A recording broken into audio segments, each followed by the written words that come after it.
أعوذ بالله من الشيطان الرجيم. بسم الله الرحمن الرحيم. السلام عليكم ورحمة الله تعالى وبركاته. الحمد لله رب العالمين، وبه نستعين على عدوان إلا على الظالمين. أشهد أن لا إله إلا الله وحده لا شريك له، وأشهد أن محمدا عبده ورسوله. اللهم صل وسلم على حبيبنا وشفيعنا وزخرنا وقدوتنا وأسوتنا سيدنا ومولانا محمد وعلى آله وأصحابه ومن تبعهم بإحسان إلى يوم الدين. سبحانك لا علم لنا إلا ما علمتنا إنك أنت العليم الحكيم. ولا حول ولا قوة إلا بالله العلي العظيم. أما بعد، اللهم إنا نسألك علما نافعا. Ya Allah, ya Tuhan kami, kurniakan kepada kami ilmu yang bermanfaat, wa amalan mutaqabbala, dan terimalah amalan baik kami, wa rizqan halalan tayyiba, dan kurniakanlah kami rezeki yang baik dan halal serta banyak mencurah-curah. Mudah-mudahan kami ini sentiasa menuruti segala perintah-Mu dan melayakkan kami masuk ke dalam syurga-Mu, ya Allah. Amin ya rabbal alamin. Ayah-ayah, ibu-ibu, tuan-tuan dan puan-puan dirahmati Allah sekalian, pertamanya syukur kehadrat Allah Subhanahu wa taala kerana masih lagi diberikan umur yang panjang, masih lagi diberikan afiat ataupun kesejahteraan. Nabi SAW sampaikan kepada sahabat, wahai para sahabatku sekalian, jangan tinggal doa ini. Allahumma inna nas'aluka al-afwa wal-afiyah wal-mu'afatat da'imah fid din wad dunya wal akhirah. Nas'alukal afwa wal afiyah, maafkan aku dan kurniakanlah aku kesejahteraan dunia dan akhirat. Apa maksud sejahtera? Maksudnya keselamatan, kesihatan yang panjang, yang baik, supaya kita boleh menuruti segala perintah Allah. Syukur pada Allah Ta'ala kerana dalam usia-usia warga emas ini masih lagi diberikan peluang, walaupun ada penyakit go out, walaupun ada penyakit kencing manis, kencing tawar, kencing diri dan sebagainya, diberikan peluang oleh Allah SWT untuk meniupkan roh di dalam hati kita untuk hadir dalam surau yang tidak besar lah mana, tapi meriah. Itu yang penting. Izinkan saya, ayah-ayah, ibu-ibu terhormati Allah sekalian, memperkenalkan diri. Orang panggil saya Ustaz Izwan, duduk di Ampak ni je, Kampung Tengah, sebelah pukul kosak semua. Abang Sabdi kena elok lah. Orang rumah pun orang situ, saya pun orang situ. Berhijrah di Terengganu dalam masa 2-3 tahun ni sebabnya buka tahfiz kat sana. Dekat sini ada satu, di Serdang, Selangor ada satu sekolah agama, di Bukit Indah, Ampang ada satu pusat tahfiz dan pusat memanah berkuda di Terengganu. Dan semua itu tidak lain dan tidak bukan untuk mencari sedikit bekalan akhirat, untuk mencari sedikit lampu supaya kubur saya terang. Begitu ayah-ayah, ibu-ibu yang dirahmati Allah sekalian, kita pun datang ke surau ini hari-hari nak mencari sedikit bekalan akhirat, nak mencari sedikit lampu supaya tidak malap, tidak black out di dalam kubur. Kerana bila masuk dalam kubur, al-maklumlah, semuanya berada dalam kegelapan, seorang pun tak boleh nak tolong. Kena pula hari ini 13 Kaiban 3 bersamaan berapa jam? Ujian yang pertama. Berapa jam? Ke 29 Ramadan. 18 jam. Alhamdulillah. Alhamdulillah. Betul 18 jam. Masya Allah. Hebat orang Seri Raya. 18 jam. Tulis lah kan? Tak ada? Tak ada. Mana diingat tu. Maknanya kita tak lama lagi nak masuk bulan Sya'ban. Tak lama lagi nak masuk bulan Ramadan. Tahun lepas kita berdoa kepada Allah Ta'ala, Allahumma barik lana fi Rajab wa Sya'ban wa balighna fi Ramadan. Berkatilah diriku ini dalam bulan Rajab dan Sya'ban, dan sampaikan aku dalam bulan Ramadan. Itu tahun lepas dapat. Dan Allah Ta'ala memurniakan lagi atas apa yang kita mohon tu sampai ke tahun ini dalam bulan Rajab. Kena pula peristiwa yang besar Isra' Mi'raj dalam bulan Rajab. Tapi malam ni bukan tajuk bab tu. Itu mukadimah aku. Allahu Akbar. Ayah-ayah, ibu-ibu dirahmati Allah sekalian, satu perkara yang saya nak kongsikan bersama, yang semua orang akan rasa. Kita tak nak cerita pasal makhluk lah, kita nak cerita pasal manusia. Salah satu makhluk yang diciptakan oleh Allah yang terakhir namanya manusia. Dan setiap manusia pastinya akan merasai mati. Dan malam ini nak cerita pasal mati supaya kita beringat. Kerana mati anytime, anywhere, bila-bila masa boleh berlaku atas diri kita. Sama ada tengah tidur, sama ada berada di hospital tengah dialisis, tengah periksa dengan doktor, tengah memandu, tengah tawaf, tengah itu, tengah ini, bila-bila masa boleh mati. Dan apabila mati, tujuannya untuk menghadap kembali kepada Allah Subhanahu wa Ta'ala pada Yaumul Mahsyar. Tapi bukan nak cerita hujung tu, nak ceritanya awalnya, apa yang berlaku selepas mati. Apabila mati, sebelum berjumpa dengan Allah Ta'ala, masuklah dalam satu fasa yang kita panggil alam barzakh. Apa yang berlaku pada alam barzakh, semua orang akan rasa malam pertama macam malam pengantin. Malam pengantin mungkin seronok. Malam pertama dalam kubur, masing-masing nak tahu mati. Nak tahu mati. Ayah-ayah, ibu-ibu dirahmati Allah sekalian, dalam Quran Allah Ta'ala terang, jelas lagi nyata bagi tahu dua golongan orang yang akan mati. Yang pertama kufur kepada Allah, yang dia orang kafir. Yang kedua yang beriman kepada Allah, yang dia orang Islam. Syukur kepada Allah Ta'ala, nikmat yang paling besar sekali adalah nikmat mengekalkan Islam dan iman yang masih ada dalam diri kita. Daripada dulu sampailah ayah-ayah, ibu-ibu umur 70, 80, 95 tahun pun masih Islam. Alhamdulillah. Kita berdoa kepada Allah Ta'ala semoga kita mati besok dalam keadaan kita boleh mengucap dua kalimah syahadah. Bila mengucap dua kalimah syahadah, confirm mati dalam Islam. Kalau tak boleh mengucap dua kalimah syahadah, belum tentu mati dalam Islam. Bagaimana cara nak mengucap dua kalimah syahadah? Imam Ahmad bin Hanbal kata, ajarlah pada orang sakit tu. Dan orang yang sakit ni macam mana pula? Tak boleh nak baca, tak boleh nak sebut. Kerana apa? Kerana sebutan itu bukan dengan hafalan, disebut itu dengan amalan. Amalan kita hari-hari ni yang menentukan kita boleh bercakap tak, mengucap tak la ilaha illallah Muhammadur Rasulullah. Dalam riwayat kitab yang lain, ulama besar kata mati ini seolah-olah seperti berada di dalam lautan yang sedang lemas, terkapai-kapai, mencari udara, tak boleh, akhirnya mati. Dua golongan, nombor satu orang kafir, nombor dua orang Islam. Malam ni kita nak cerita hal orang Islam yang beriman, yang mengucap dua kalimah syahadah. Ada tiga golongan. Ada tiga golongan. Nombor satu, orang Islam yang apabila dia mati, dalam Quran sebut zalim kepada dirinya sendiri. Zalim kepada dirinya sendiri.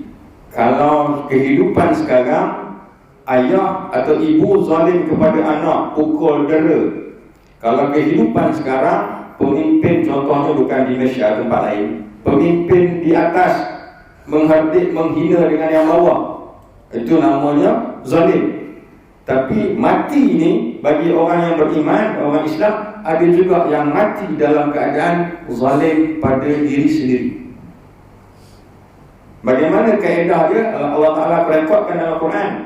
Ulama membahas tafsir-tafsir Ibnu Katsir, tafsir Qurtubi, banyak tafsir. membahaskan zalim mati pada diri sendiri ni. Orang yang zalim ni artinya orang yang tidak mencuri, tidak melakukan fitnah, tidak minum arak, tidak berzina.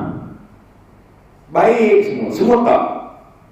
Kalau tanya mak dia, anak kamu ni tak buat ke berjahat? Memang tak. Dia tak mencuri, tak pergi mengorat anak orang, tak itu, tak kurang ajar, semua tak. Tapi pada masa yang sama ayah-ayah ibu, dia tidak sembahyang, dia tidak puasa, dia tidak zakat, dia tidak taat pada perintah ibu bapa, dia tidak hadir ke kuliah-kuliah macam ni. Itulah dia orang yang zalim pada diri sendiri. Berapa ramai di kalangan manusia di luar sana seri raya tak, seri raya semua cantik. Subhanallah, seri raya memang cantik. Nama dah seri raya memang cantik. Allahu Akbar.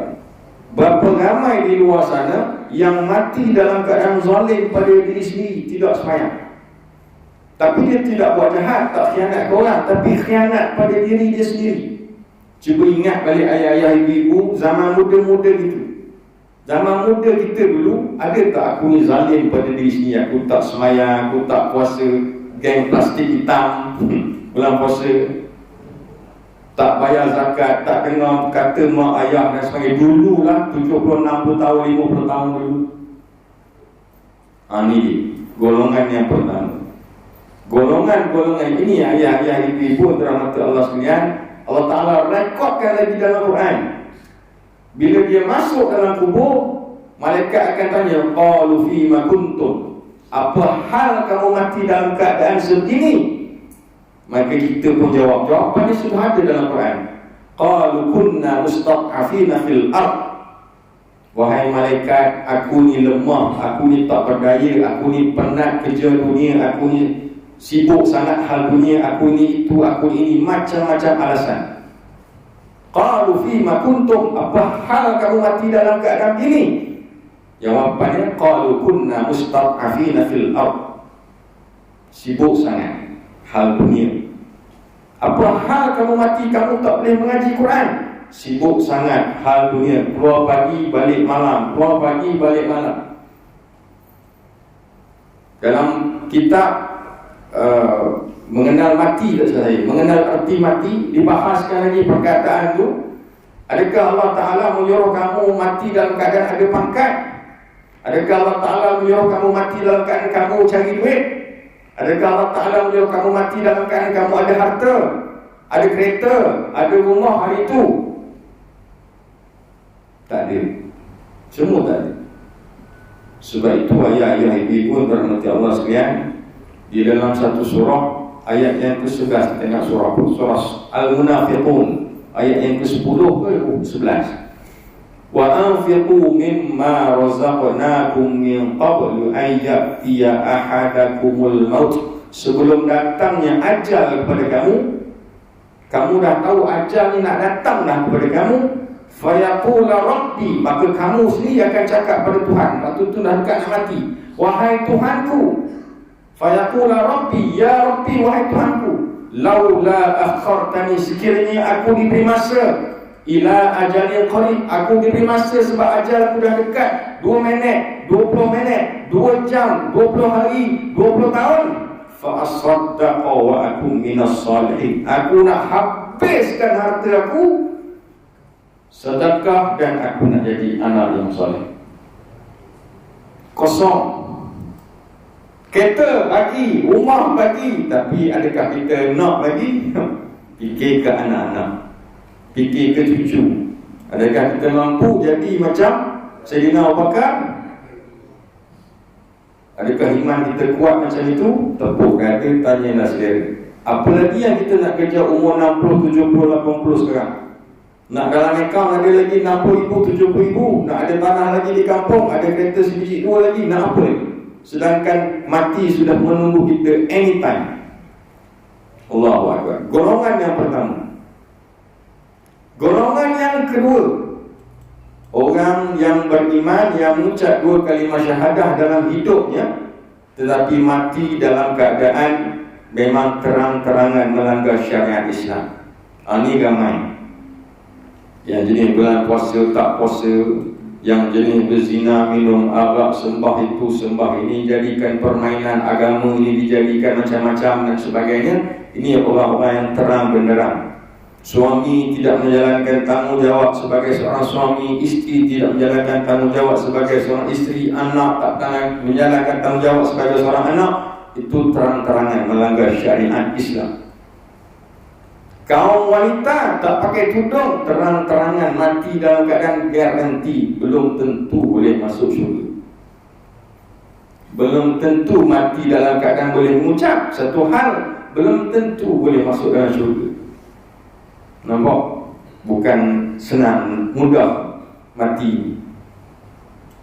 Wahai perempuan, kamu tahu tak itu neraka? Saya tahu, saya Islam lah Ustaz.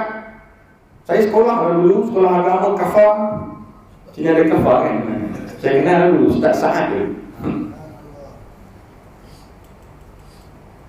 Dah tu, kamu tak takut makcik? Akak tak takut ke neraka? Akak takut neraka. Apa tu kenapa akak tak pakai tudung? Ikut akak lah. Akak muda lagi, baru 30-an, 40-an. Dah akak sampai bila nak pakai tudung tak takut neraka? Mati bila-bila? Ikut saya lah Ustaz. Saya kubur saya, Ustaz kubur Ustaz. Masalahnya akak bila akak mati tanam sebelah kubur saya. Masalah. Subhanallah. Ini orang ayah-ayah ibu-ibu kena awal-awal pantau. Sebab apa kita takut? Benda itu berlarutan sehingga hinggap kepada keluarga kita. Yang tu kita tahu.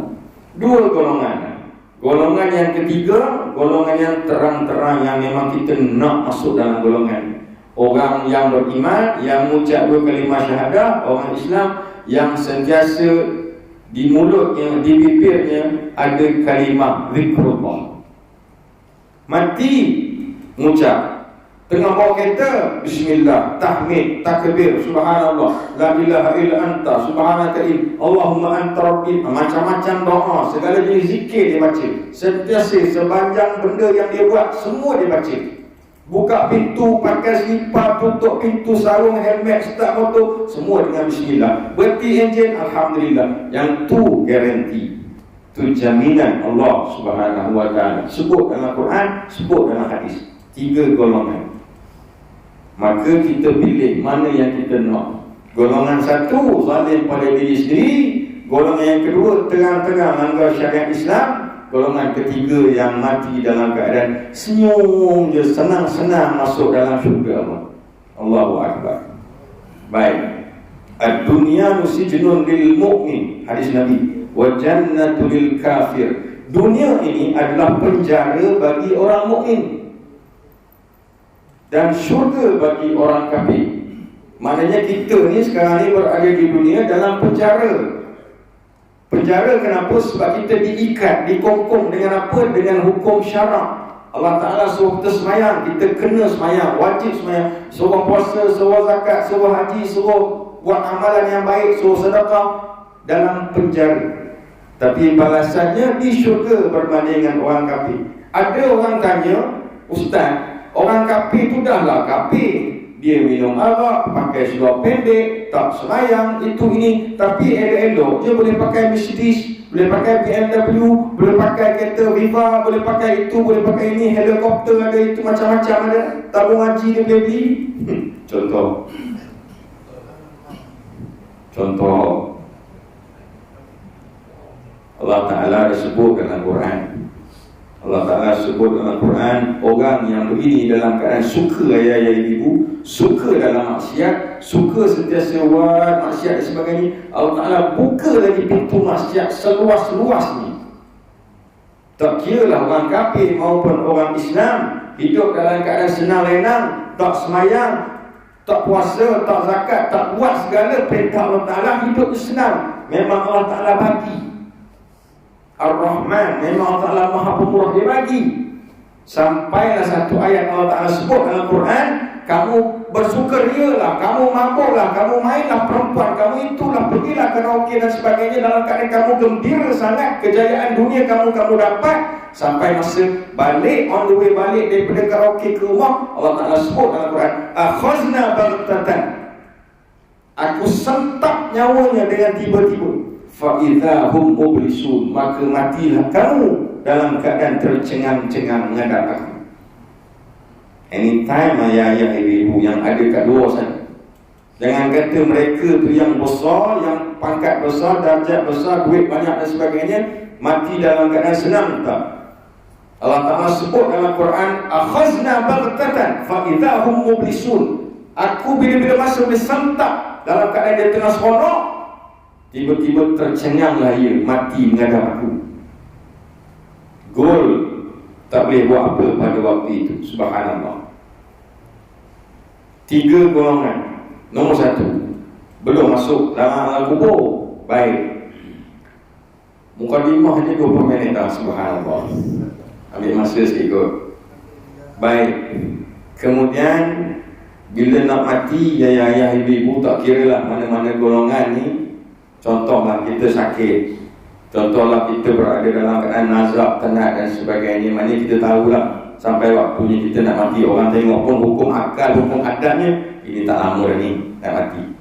Ada beberapa golongan yang Allah Ta'ala beri special, buka hijab mata bagi orang-orang yang special. Nombor 1, orang yang nak mati dibuka hijab mata. Kita sekarang ni betul tak nampak jin, tak nampak itu, tak nampak malaikat, tak nampak. Sampai waktu seketika dia akan buka hijab mata, kemudian mati. 1 golongan. Golongan kedua, orang yang betul-betul sakit, sakit sangat, dia akan buka hijab mata. Contohnya ayah kita yang sakit, tak sedar apa dan sebagainya, tiba-tiba buka mata, tengok belakang kamu tu ada budak 2 orang tengah melayang-layang. Kenapa? Dia nampak hijab mata dibuka. Dan nombor 3 golongannya, antaranya budak bayi yang belum akil balik. Ada ulama kata sampai umur 6 bulan bayi.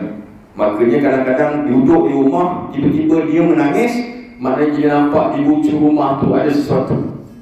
Dan memang ada iblis yang masuk dalam rumah dalam keadaan waktu maghrib yang mengganggu anak ini. Memang ada. Sebab tu rumah kita selalu baca surah Al-Baqarah. Kalau rumah kita baca surah Al-Baqarah, sudah dipelihara daripada iblis. Apatah lagi kalau kita baca surah Al-Baqarah dan kita hafal surah Al-Baqarah, confirm iblis tidak masuk dalam diri kita. Baik, tahu nak mati, bila sampai masa nak mati, sudah terbaring, sakit dan sebagainya, saudara mara datang dan sebagainya, tengok ayah-ayah ibu-ibu dirahmati Allah sekalian, sebelum daripada mati, datanglah para malaikat, tugasnya untuk mencabut nyawa. Semua orang tahu. Dan waktu itulah yang dinamakan sakaratul maut. Belum masuk kubur lagi, belum lagi, lambat lagi. Pada waktu itu malaikat akan datang. Ada sebanyak ulama kata kalau malaikat itu beri salam, insya-Allah confirm ahli syurga. Itu betul juga, mata terbeliak, confirm ahli syurga. Sebagian ulama berkata, aku cari langkah untuk kamu selangkah tiada. Aku cari satu udara untuk kamu tiada. Aku cari satu kerdipan mata untuk kamu tiada. Aku cari setitis air untuk kamu minum tiada. Maka itu sudah sampai waktu kamu, wahai roh, sila keluar daripada jasad ini. Bermula daripada itu, ayah-ayah ibu-ibu, malaikat masuk dalam tubuh menuju ke buku lali. Waktu itu diri kita berada dalam keadaan keras, tak boleh keluar. Mulalah yang dipanggil waja'at sakratul mauti bil haqq, dzalika ma kunta minhu tahi. Inilah benda yang dinamakan sakratul maut, yang kebenarannya yang cuba kamu lari daripada ini. Allah Ta'ala sebut dalam Quran. Confirm Nabi SAW kena sakaratul maut. Tapi Nabi SAW, ayah-ayah ibu, dalam keadaan kena sakaratul maut, sempat lagi ambil kain, basahkan kain dalam bekas bejana, kemudian sapu di muka. Mohon ya Allah Ta'ala, ya Allah, kurangkanlah kesakitan sakaratul maut ini. Ya Allah, kurangkanlah kesakitan sakaratul maut ini. 3 kali. Ya Allah, kurangkanlah kesakitan sakaratul maut ini. Belum tarik lagi, malaikat baru masuk. Sebelah ada Aisyah, betul-betul di sisinya ada Fatimah Az-Zahrah, anaknya. Fatimah meriwayatkan satu hadis daripada Nabi SAW bila nak mati, sebelum Nabi sebut Balir Rafiqul A'la, bahkan teman yang tertinggi, Nabi sempat berdoa dalam sakaratul maut, sedang berlaku atas dirinya. Ya Allah, tapi ini ayah-ayah ibu, kalau kita tak sanjung Nabi kita, saya tak tahulah kita ucap apa, ucap ayat. Nabi kata, ya Allah, kalau aku tahulah sakaratul maut ni sakitnya sebegini, boleh tak aku tanggung keseluruhan sakit umatku, sakaratul umatku atas diriku. Ni kita semua ni ayah-ayah ibu, Nabi kita nak tanggung sakit dia. Punya Nabi kita sayang pada kita. Kalau aku tahu ya Allah sakit sakaratul maut ini, boleh tak aku tanggung kesakitan sakaratul maut ke atas seluruh umatku. Subhanallah ya. Itu Nabi kita. Ni molek-molek ada orang kata Nabi kita tak betul lah, apalah Nabi Isa, Jesus lah itulah. Ni semua ni nak kena pelampang ni. Nampak? Subhanallah. Nabi ditarik sakaratul maut, tarik sikit. Wahai malaikat, kurangkan kesakitan. Yang ini yang paling lembut ya Rasulullah. Tarik lagi sampai perut, wahai malaikat, kurangkan kesakitan. Ini yang paling halus aku tarik ni ya Rasulullah. Sampai kat kerongkong, Nabi pun sebut ila balir rafiqul a'la, bahkan temanku yang tertinggi. Bukannya ummati itu cerita Syiahnya cerita. Balir rafiqul a'la, bahkan temanku yang tertinggi, yakni Allah. Kemudian ditarik terus rohnya, roh Nabi SAW. Itulah kisah. Sebelum sakaratul maut berlaku, sempat Nabi SAW bisik pada Fatimah anaknya. Wahai Fatimah, dia pun bisik. Aisyah duduk jauh sikit. Selesai saja Nabi wafat, Aisyah tanya padanya, wahai Fatimah, apa yang baginda bisik pada kamu? Wahai ibundaku Aisyah radhiyallahu anha, sesungguhnya Nabi bagi tahu pada aku akan menyusul tidak lama lagi setelah kewafatan ayahku ini. Selang 6 bulan Fatimah pun wafat. Tarikh tak tahu, Nabi pun tarikh tak tahu, kita tarikh tahu, lagi tak tahu. Subhanallah. Wafatlah Nabi SAW. Nabi kena sakaratul maut. Hadis Nabi SAW diriwayatkan oleh Abu Hurairah dan Anas bin Malik radhiyallahu anhuma. Sakaratul maut ini adalah seperti pokok yang penuh dengan duri di batangnya. Diri kita ni dicampakkan ke batang tersebut, melekat, kemudian disentak ke bawah. Itulah saat sakaratul maut. Pergi dekat dinding tu, letak semalu 5,000, 10,000 semalu, campakkan diri kita ke dinding tu, melekat, kemudian minta tolong seorang, tolong sentak ke bawah. Itulah saat sakaratul maut. Dalam riwayat yang lain diceritakan sakaratul maut ini adalah seperti kulit, keseluruhan kulit disiat dalam keadaan serentak. Orang putih kata, are we ready? Adakah kita bersedia nak mati? Belum masuk kubur ni. Tajuknya malam pertama di alam kubur, belum masuk kubur. Subhanallah ya. Sakit. Tak boleh nak bayangkan. Tak boleh nak rasa macam mana sakit. Tak boleh nak bayang sakit dia macam mana. Subhanallah. Pendekkan cerita, matilah kita. Mati saja ya ibu, roh tu ditarik saja daripada kerongkong, keluar ikut kepala. Ada 2 golongan malaikat akan datang mencari roh kita. Satu kumpulan malaikat berwarna putih dan satu kumpulan malaikat berwarna hitam, segerombolan, 2 kumpulan. Sekiranya yang mengangkat roh kita naik ke atas menghadap Allah SWT berwarna putih, Allah Ta'ala akan sebut, wahai malaikat, tentukan roh ini berada dalam syurga Illiyin. Kalau yang bawa naik itu malaikat berpakaian warna hitam dan sebagainya, wahai malaikat, tentukan roh ini berada dalam neraka Sijjin. Pernah dengar? Ada dalam Quran. Illiyin ada, wa ma illiyin wa ma illiyun ada dalam Quran, buka Quran. Sijjin ada dalam Quran. Subhanallah. Turun. Kemudian kita tengok orang buka baju kita, orang buka butang, orang buka seluar nak mandikan. Tolong jangan. Orang lain buat tak tahu, Tok Bilal apa semua buat tak tahu, mandi macam biasa. Tengok, itu tak nak buat apa. Tolong perlahan-lahan pegang jasad aku. Sakit sakaratul maut tu masih ada lagi. Ayah-ayah, ibu-ibu rahmati Allah sekalian, kalau belajar pengurusan jenazah, orang yang biasa mandikan jenazah, dia tak akan kasar kepada jenazah. Jangan suka-suka nak terbalikkan. Jangan.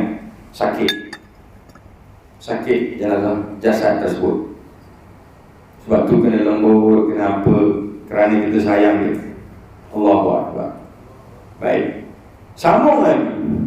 Setelah dah mandi, setelah dah kapan, setelah dah itu, sudah dah ini semayang semua siap, nak bawa pergi kubur. Ni bawa masuk tajuk. Qadimah setengah jam. Usung bagi pergi kubur. Sampai kat kubur buka tudung. Buka tudung sebagainya, orang semua usung. Bila untuk imam semua siap dengan buku talqin apa semua siap lah. Waktu anak saudara bawa cangkul, bawa itu, bawa ini, nak tolong-tolong ambil. Yang berada dalam liang lahat itu, ayah-ayah, ibu-ibu dan rahmati Allah sekalian, pegang saja, turun saja ke bawah. Semua orang, termasuk saya, semua orang, tak kira tua, muda, kecil, besar, rambut hitam, putih dan sebagainya, akan kena satu benda yang dipanggil himpitan kubur. Tak kena tanah ni.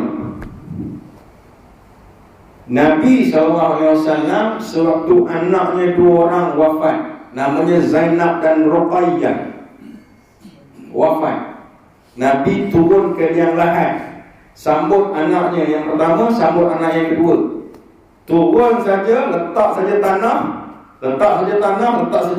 Nabi naik, muka merah seolah-olah nak marah. Sahabat bertanya, ya Rasulullah, apa masalah? Kami ada buat salah ke? Siapa dia buat salah dengan kamu? Kami boleh bantu kamu ya Rasulullah. Tolong Rasulullah, bagi tahu apa masalah kamu sampai kamu marah sangat masuk dalam kubur. Aku bukan marah, aku sedih, tak boleh tahan kerana anak aku, zuriat aku, Zainab dan Ruqayyah ini pun kena himpitan kubur. Himpitan kubur ni ayah-ayah. Sahabat tanya, wahai Rasulullah, sekiranya ada seorang yang tak kena, siapakah orang itu? Sekiranya ada dalam manusia yang tak kena, nescaya orang itu namanya ialah Sa'ad bin Mu'az. Ada orang Sri Raya nama Sa'ad bin Mu'az? Tak ada. Rokok Sa'ad ada, murah. Saya tahu kawan saya rokok Sa'ad, murah. Sa'ad bin Mu'az. Siapa Sa'ad bin Mu'az ni? Kelebihan dia, ayah-ayah, ibu, mati syahid. Waktu mati, malaikat mendampingi jenazahnya sebanyak 75,000 malaikat. Mati syahid perang, 75,000 malaikat mendampingi solatkan dia. Dan Jibril alaihi salam bila berjumpa dengan Nabi sallallahu alaihi wasallam bertukar wajah kepada Sa'ad bin Mu'az. Punya banyak-banyak muka ni, muka Sa'ad bin Mu'az yang Jibril pilih. Apa ingat muka kita tak handsome? Handsome, tapi belum cukup lawan Sa'ad bin Mu'az. Subhanallah. Pun kena juga himpitan kubur. Tanya Rasulullah, wahai Rasulullah, kenapa Sa'ad bin Mu'az ni kena juga?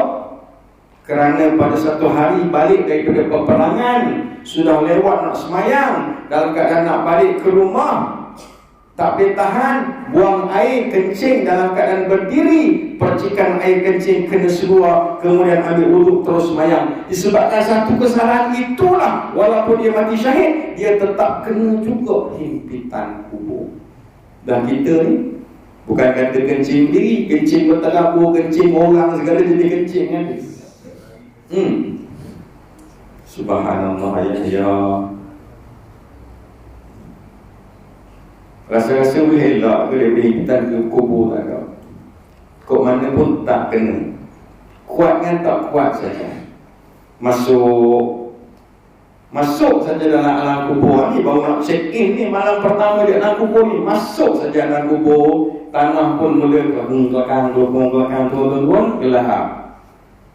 Waktu gelap tu saja, kita sudah nampak dua malaikat berada di hujung kaki kita. Sudah nampak orang baca talqin ke, baca apa ke, itu ke atas lah. Yang kat bawah ni kita tengah terbalik ni, kita sudah nampak di hujung kaki kita ada dua malaikat Allah Ta'ala, Munkar wa Nakir, berada di hujung kaki, tingginya setinggi mata ke atas tengok. Selagi itu tinggi, selagi itulah tinggi dia. Taringnya daripada atas tu mencecah sampai ke kaki kita. Belantan yang dibawa tu boleh tahan. Subhanallah, ayah ibu. Selesai je ditambur semua, dah baca talqin dan siap, orang dah balik, malaikat pun datang dengan tenang. Masuk depan, lalu ikut belah kanan kembali. Atas, kanan sikit, sini. Assalamualaikum. Waalaikumsalam. Untuklah pelayan dapat bagi salam. Benda pertama sekali yang malaikat akan sebut, wahai haji, sila berambus daripada jasad ini. Wahai zakat, wahai puasa, wahai itu, wahai ini, wahai solat, sila berambus daripada jasad ini. Semua amalan kamu sila keluar daripada jasad ini. Ada satu amalan saja yang tak boleh malaikat halau. Engkau lagi, aku ada MOU khas direct dengan Allah Ta'ala. Kamu tidak boleh halau aku. Apakah dia? Bacaan Al-Quran. Yang kita duduk susun, sepatutnya kita buka tu kita susun Quran. Khusus lagi dalam juzuk apa? Dalam surah apa? Surah Al-Mulk. Dalam surah apa lagi yang kedua? Surah Al-Kahfi. Dan surah yang ketiga, surah Al-Baqarah. 3 surah. Baca hari-hari ayat-ayat ibu, hafal, baca Al-Mulk, surah Al-Munziyat wal Mun'iyat, menyelamatkan kita daripada alam kubur. Malaikat datang nak bagi, Al-Mulk ada dalam ini badan. Sorry ya, you tak boleh usik. Masjid Kampung Melayu Jamil Huda Kampung Melayu Ampang, hari-hari lepas isyak baca surah Al-Mulk. Ada 5 orang ke, 50 orang ke, 500 orang ke, baca. Mungkin surah ni boleh buat ke lepas ni, alhamdulillah, insyaAllah. Al-Mulk 30 ayat. Kalau tak boleh baca, hafal. Tak boleh hafal, baca. Subhanallah. Tabarakalladzi biyadihil mulk. Dalam tu ayat yang ibu maknanya besar. Ayat yang kedua, alladzi khalaqal mauta wal hayat. Ia, yakni Allah yang menjadikan mati dan hidup daripada tiada kepada ada. Liyabluwakum, dengan tujuan ayyukum, untuk menguji di kalangan kamu, siapakah di antara kamu ahsanu amala, yang baik amalannya, bukan yang banyak ibadatnya. Nampak? Semayang, tonggak, tapi duk fitnah orang kat luar, tu balik awal. Bukan orang sini tak fitnah orang sini cantik, sini raya, saya tahu, saya kenal sini. Alhamdulillah sini. Sini saya tahu masa beli baik-baik sini. Alhamdulillah. Sini tak ada fitnah, sini fitnah. Nah tak ada. Subhanallah. Subhanallah. Itu dia hebatnya surah Al-Mulk. Bagi itu ayah-ayah ibu sebelum tidur, kalau boleh bacalah sekejap surah Al-Mulk. Tak payah buka Quran, buka telefon ni, dah selesai. Tidur. Malaikat pun datang. Quran sudah tahan. Ni Quran yang kamu baca waktu bila ni? Aku baca waktu aku lepas main tahajud. Aku baca sebelum aku menunggu waktu subuh dekat surau, dekat rumah. Inilah dia amalan yang kamu baca Quran setiap pagi ataupun setiap malam. Inilah dia yang menyebabkan kamu wahai malaikat tidak boleh sentuh jasad ini. Bagi itu ayah-ayah ibu masih ada ruang masa ni, bacalah Quran. Satu-satunya amalan yang tidak boleh diganggu gugat oleh malaikat engkau. Selesai. Itu orang yang boleh baca Quran. Kalau yang tak boleh baca Quran, tolong pastikan diri kita jangan mati.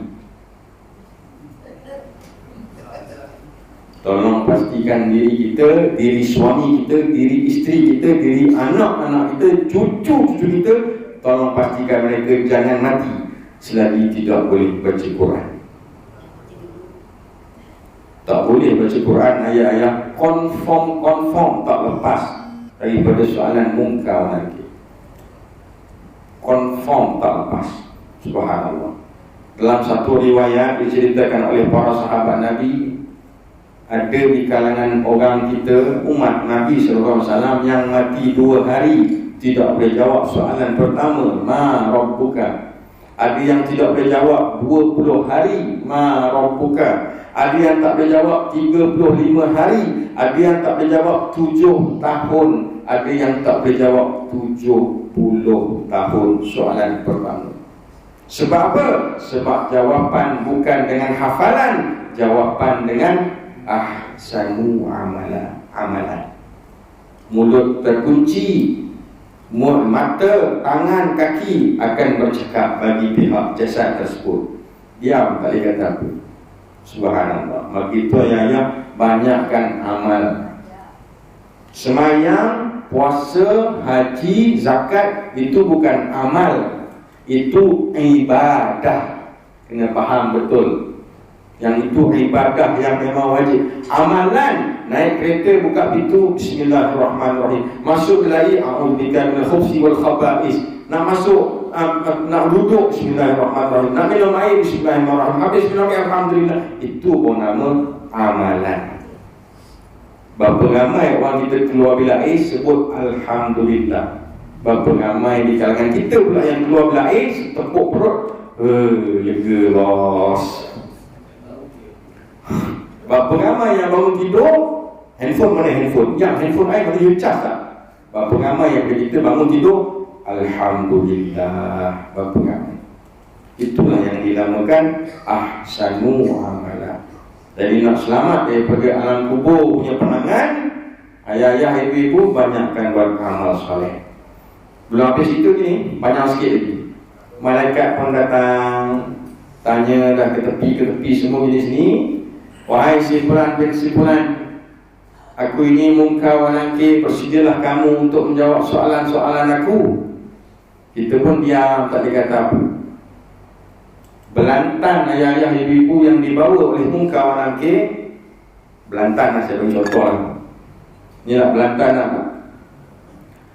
Kalau daripada manusia zaman Nabi Adam AS sampailah akhir zaman, dikumpulkan semua manusia nak angkat belantan ini, nescaya 1 inci pun tidak terangkat belantan ini. Malaikat pun tanya soalan yang pertama. Soalan yang pertama, ma rabbuka. Dalam kitab sebut, kalau orang tidak boleh jawab, ayah-ayah ibu-ibu, dia akan sebut macam ni mulut dia, ma rabbuka. Adakah kita orang itu? Ulang yang kali kedua, ma rabbuka. Tak boleh jawab. Kali ketiga dia tanya, dia standby ni. Dah 2 kali budak ni tak boleh dijauh ni, nampak gaya macam fail ni. SPM tu. Ma rabbuka. Dia bagi. 1 kali bagi. Dalam kitab sebut, hadis-hadis Nabi SAW sebut 70 hasta ke dalam tanah bersamaan 240 kaki sahaja. 1 kali. 1 soalan yang pertama dalam masa beberapa saat. Bayangkan yang orang 70 tahun tidak boleh jawab soalan yang pertama. Adakah kita termasuk dalam golongan yang boleh jawab ataupun tidak? Maka itu tanyalah diri sendiri. Jawab bukan dengan hafalan, jawab dengan amalan. Zaman Nabi SAW tengah berjalan dengan sahabat, berjalan berdua, jalan. Lalu di tepi perkuburan, tiba-tiba Nabi sebut, hish. Nabi buat macam tu, hish, ya wailah. Nabi sebut, ya wailah. Sahabat ni, apa hal tak tiba-tiba orang tu? Ya Rasulullah, apa hal kau sebut je tu? Orang tu mati sekarang ni, marabuka, dia boleh jawab. Tiba-tiba ditanya soalan pasal aku, waman nabiyuka, siapa nabi kamu? Dia tak boleh jawab. Kakak. Dia tak boleh jawab siapa nabi. Hidup zaman aku hidup, dia pun hidup, tapi dia mati dulu. Tapi bila ditanya oleh malaikat, siapa nabi kamu, siapa nabi ikutan kamu, dia tak boleh jawab pasal aku. Maka Nabi cakap, memang celaka. Hish, ya wailah, celaka sungguh orang ini. Hidup zaman Nabi yang kita ni tak kenal Nabi ni macam mana? Sedangkan Nabi waktu saya mula-mula cerita tadi, sakaratul maut tu pun, wahai Allah Ta'ala, sekiranya aku tahu sakit sakaratul maut ni, boleh tak aku kumpulkan semua kesakitan umatku untuk aku tanggung. Sampai tahap macam tu Nabi sayang kita. Tapi orang tu tak boleh jawab pasal Nabi, sedangkan dia hidup zaman Nabi SAW. Kita ni jauh ayah-ayah ibu-ibu.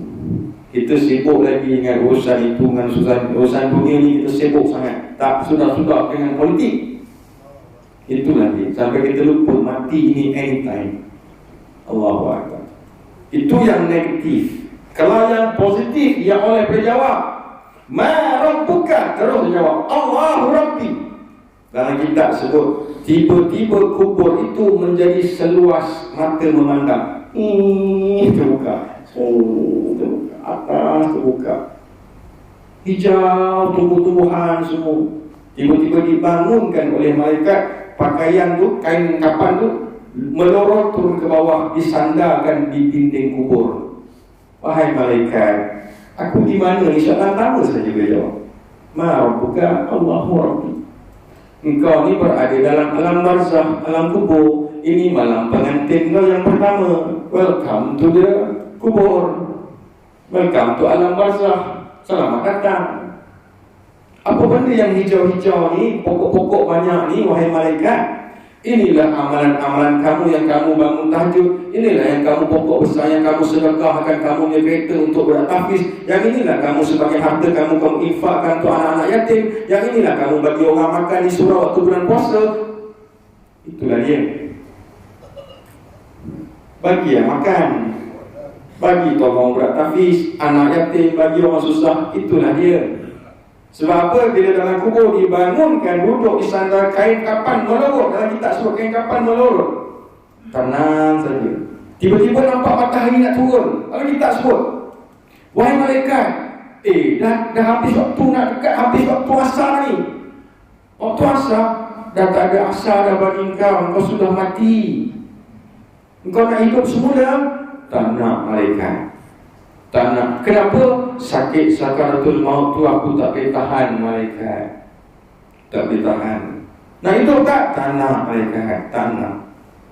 Tak nak ayah-ayah. Subhanallah. Maka itu bersediakah kita nak menghadap sakaratul maut satu, nak menghadap muka wanangkir satu, belum lagi dibangkitkan semula besok nak menghadap Allah Ta'ala pada Yaumal Mahsyar nanti. Subhanallah. Itu malam pertama. Maka pilihan ada pada ayah, ada pada ibu sekalian. Nak pilih jalan yang menerangi kubur kita ataupun nak cari jalan kegelapan kubur kita, serah pada diri sendiri, tepuk dada, tanyalah sendiri. Mau malam pertama, belum malam kedua, malam ketiga, malam keempat, sampai malam ketujuh. Tahlil kita buat sampai malam ketujuh, cukup 40 hari, cukup 100 hari, bukan main lagi. Tapi yang dalam kubur tu, semua orang tahu 3 amalan saja yang boleh berterusan bila kita mati. Tak payah saya cerita, semua orang tahu. Adakah kita sudah mengajar anak-anak kita supaya banyakkan berdoa kepada kita? Adakah kita sudah mengajar mereka prepare supaya banyakkan sedekah Fatihah pada ayah, pada mak bila mak dengan ayah sudah mati? Nampak?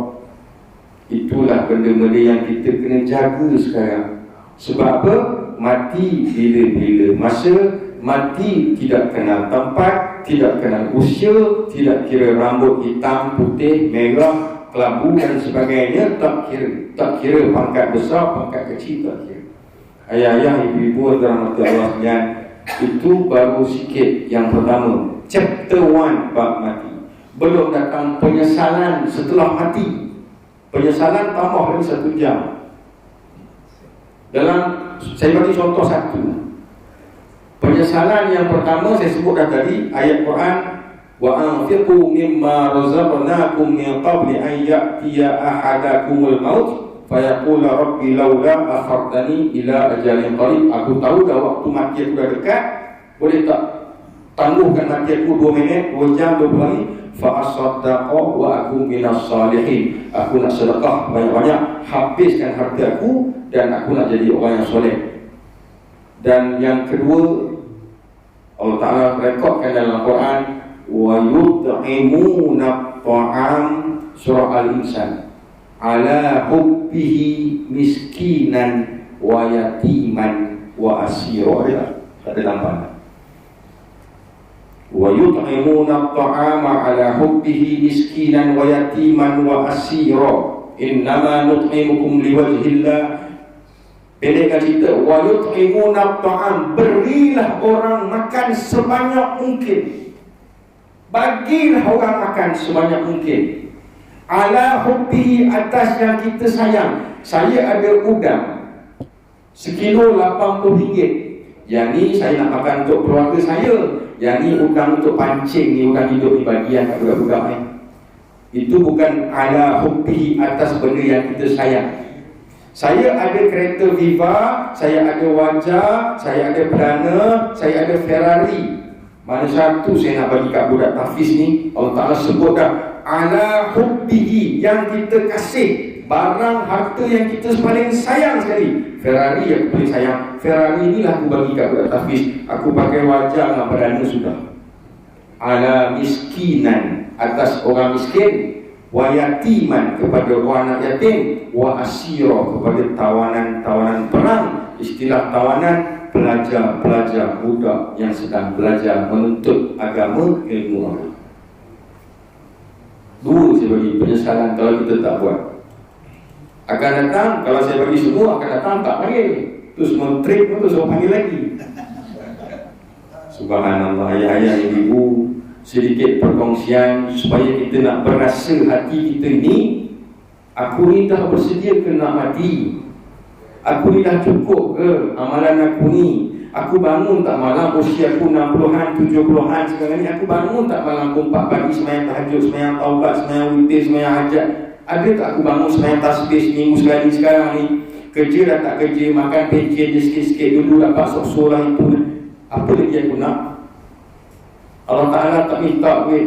Allah Ta'ala minta kamu tolonglah buat ibadah, sujudlah kepada aku. Bagi tu ayah-ayah, ibu-ibu, saya mengesyorkan, tolonglah ayah-ayah, dalam usia kita tak kira lah warga emas ke, warga bukan emas ke, platinum ke, perak ke, zamrud ke, tolonglah bangun malam, paling kurang seminggu sekali, solatlah tahajud, solatlah tasbih, mohon ampun, mohon maghfirah daripada Allah SWT, supaya bila mati kubur tidak black out, terang. Bila menghadap Allah Ta'ala tanya soalan, terus boleh jawab dengan baik. Yang tu yang penting. Boleh ayah-ayah, ibu-ibu, insya-Allah kena usaha. Tolong sampaikan kepada yang tak dapat datang. Saya faham yang tak datang pun mungkin kerja. Bagi tahu pada anak, bagi tahu pada cucu, pada isteri, pada suami, isteri-isteri yang lain kalau ada. Kalau ada, alhamdulillah, syukur, tak ada masalah. Yang penting kubur kita dalam keadaan terang. Kubur kita bila ditanya malaikat, kita boleh jawab. Bila ditanya kematian sakaratul maut itu, kita merasa tapi kurang kesakitannya. Kerana apa? Sakitnya sangat sakit, tak boleh dibayangkan. Ya, insya-Allah kita bersambung di lain rancangan, insya-Allah. Ada soalan kalau nak tanya silakan. Kalau ada nak tanya, Kalau tak ada, saya beranggapan Masjid Raya ni hebat-hebat belaka dah, tak ada masalah. Alhamdulillah. Ada soalan yang nak tanya? Sila, Ji. Ada orang dia memang melakukan amalan, tapi dia kalau dia orang baik. Ya. Seperti Ya. Ustaz. Ya.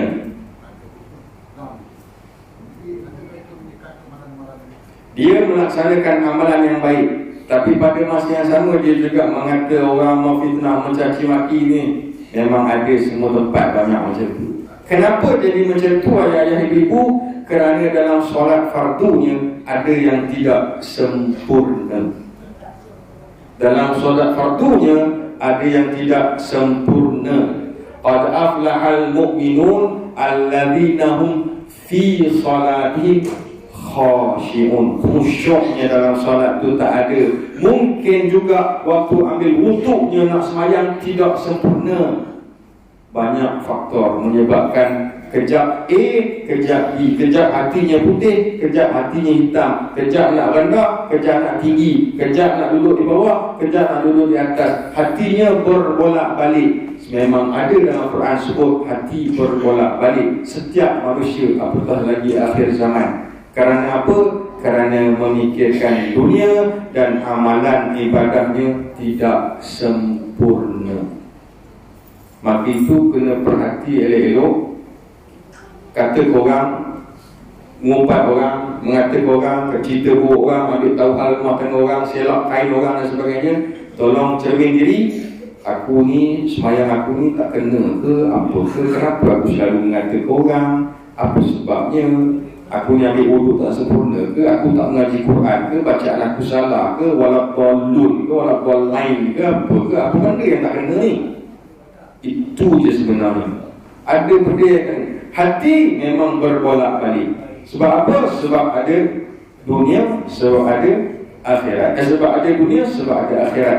Dalam surah Al-Insan disebut imma syakirau wa imma kafura. Ada yang bersyukur, ada yang kufur. Terang, jelas mana jalan nak. Nak yang baik, nak yang tidak baik. Nak yang positif, yang negatif. Nak merah, nak biru. Nak pakatan, nak perikatan. Pilih. Saya tak sebut pun, saya bagi contoh. Bukan saya suruh pilih, menteri yang pilih. Dia yang pilih, saya bagi contoh je. Selit juga. Supaya semua nak. Itulah dia sebenarnya ji.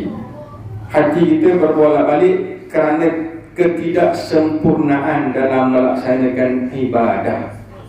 Itu sebenarnya. Boleh ya? Faham kan? Mudah-mudahan siapa yang terkena tu, saya faham soalan tu, saya nak tuju ke seseorang, tapi saya bagi umum lah. Bukan Sri Raya, bukan orang sebelah. Sri Raya semua sempurna. Tu je, Sri Raya tak ada masalah. Tujuan tadi sendiri, bagus. Alhamdulillah, terbaik. Ada semua orang macam ni, jadi insyaAllah kuburlah. Alhamdulillah, insyaAllah. Ada soalan lain nak tanya? Silakan, Ji. Dalam kita tuan, dalam kita mencari kesyukuran untuk kata segala nikmat kemuliaan yang diberikan. Ya. Untuk kita melaksan daripada kita kubur. Apakah amal-amal atau ibadah-ibadah yang terbaik untuk kita dapatkan kesyukuran? Amalan yang terbaik untuk mendapatkan kesyukuran. Imam Nawawi rahimahullah ta'ala kata pasal nikmat. Bila datang nikmat, baru kita bersyukur. Nikmat ini adalah seperti sebatang pen yang dakwahnya kosong. Kemudian nikmat itu apabila dakwah itu diisi dengan air laut. Sebanyak mana kita tulis, kita ambil lagi air laut, kita tulis, ambil lagi, banyak itulah nikmat. Tapi kalau dah nikmat sebanyak air di lautan, kita tak boleh nak bersyukur, maknanya ada something wrong pada diri kita. Kat mana silap kita? Banyak silap. Yang pertama sekali, ayah-ayah ibu-ibu, Haji yang bertanya, kita tak nampak di mana dosa, di mana pahala, di mana syurga, di mana neraka, di mana Allah Ta'ala, di mana barang gaib, di mana barang yang jelas, yang zahir, kita tak nampak. Allah Ta'ala uji kita ayah-ayah ibu-ibu sekarang dengan COVID-19 dan coronavirus yang jelas kesan dia. Dan semua orang sekarang ni pakai tutup hand sanitizer lah, itulah tak keluar. Allah Ta'ala uji dengan kesan dia. Orang matilah, Mekah tutup. Allah Ta'ala uji. Tapi Allah Ta'ala memperlihatkan kesan. Allah Ta'ala belum memperlihatkan neraka kepada kita. Bayangkan kalau Allah Ta'ala memperlihatkan neraka, rasa-rasa kita bersyukur tak ya? Bersyukur pun ada, takut pun ada. Ini coronavirus COVID-19 pun kita dah mengletak. Anak jangan keluar dari rumah, jangan pergi apa-apa. Apa? All coffee apa nama kedai tu? Yang dah kena macam-macam lah. Jangan pergi. Kita takut sebab kita nampak kesan dia. Takut mati. Ini kalau Allah Ta'ala turunkan, nampakkan kepada kita neraka Allah, rasa-rasa kita bertaubat tak? Bersyukur tak? Berterima kasih tak? Itu masalah hati kita. Masalah hati kita sebab kita tak nampak benda yang ghaib. Kalau orang tu beriman, dalam iman tu ada manis, kemanisan beriman. Bila semayang, tengah semayang rasa khusyuk, datang manisnya tengah semayang, manisnya tengah puasa, manisnya tengah buat haji, manisnya tengah berzakat, lagi nak zakat, lagi nak zakat. Itulah tanda orang yang betul-betul bersyukur. Hari ini bagi pisang sebagai Jumaat, minggu depan bagi mempelam, minggu lagi satu bagi tembikai, minggu lagi satu balik bagi pisang balik. Itulah tanda orang yang bersyukur. Sentiasa nak memberi. Tapi kalau nak memberi kerana nak dapatkan nama, nak dapatkan tunjuk ambil gambar, ada mock-up cek, tak payah.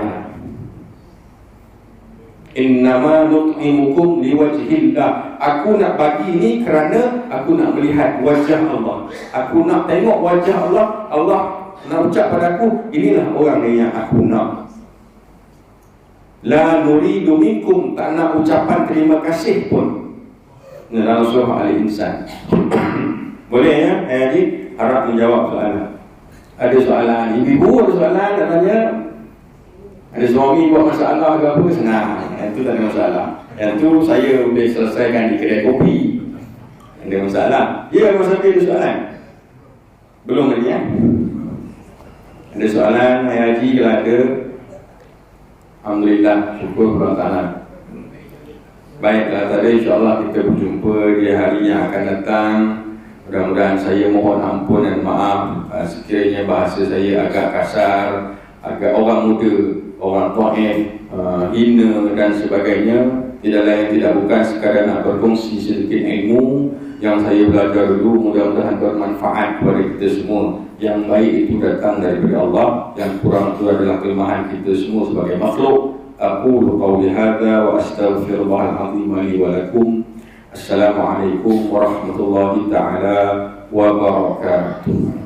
اللهم إنا نسألك علما نافعا ويقينا صادقا وعملا متقبلا. اللهم أحسن عاقبتنا في الأمور كلها وعذاب الآخرة.